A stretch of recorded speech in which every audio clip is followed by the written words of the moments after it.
Vi har ikke noe informasjon på hvem som skadd. Vi vet at det mange som skadd, og vi vet at det noen som døde. Det det vi vet. Et skudd avfyrt på Utøya, og det som har blitt sagt til meg her, at det en mann utkledd som politi som har avfyrt skuddene. Minst 80 drept på Utøya. En 32 år gammel mann arrestert, mistenkt for de verste angrepene på norsk jord siden 2. verdenskrig.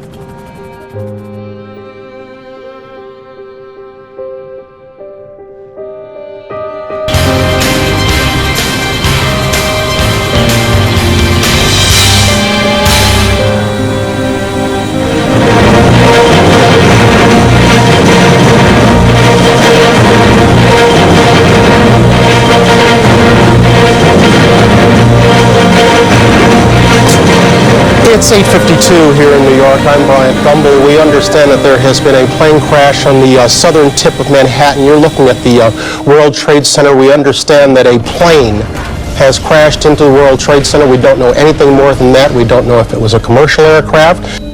Now, by the entire ABC network, Good Morning America was...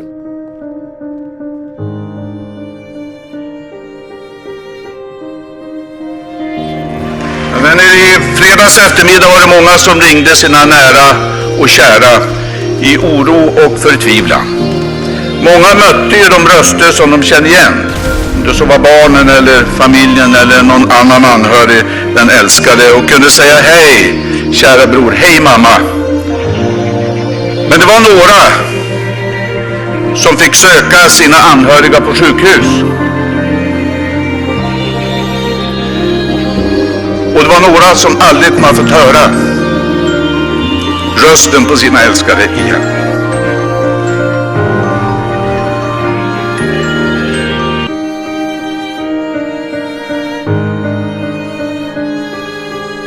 Investigating an officer-involved shooting at the Dallas Love Field Airport, prompting an evacuation and lockdown of some parts of the facility that, according to witnesses, at least one person has been shot.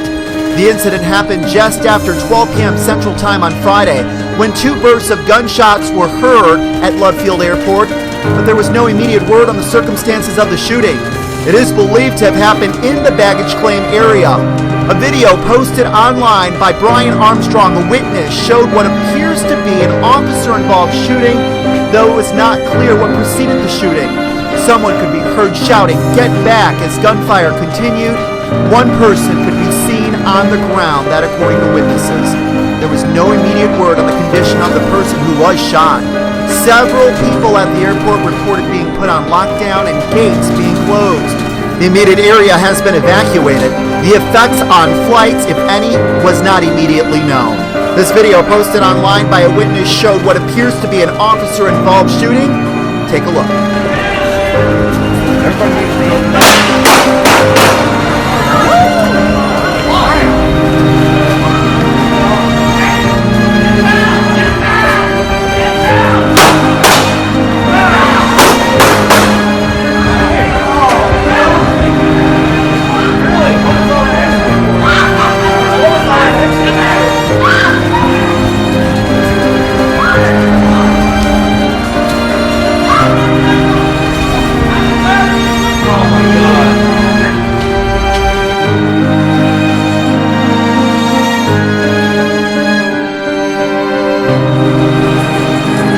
Russian President Vladimir Putin has said that a blast that ripped through a supermarket in St. Petersburg on Wednesday, injuring 10 shoppers, was an act of terrorism.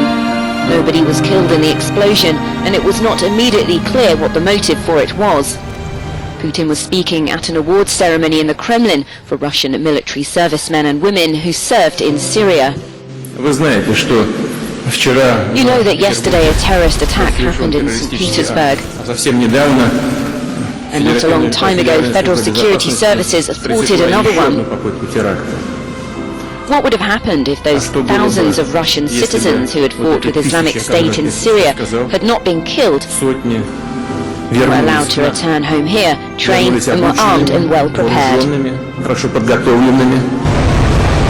Russia's investigators say a device containing 200 grams of explosives and rigged with shrapnel had gone off at a storage area for customers' bags. No one's claimed responsibility for the explosion in Russia's second largest city and the site of a deadly subway bombing earlier this year.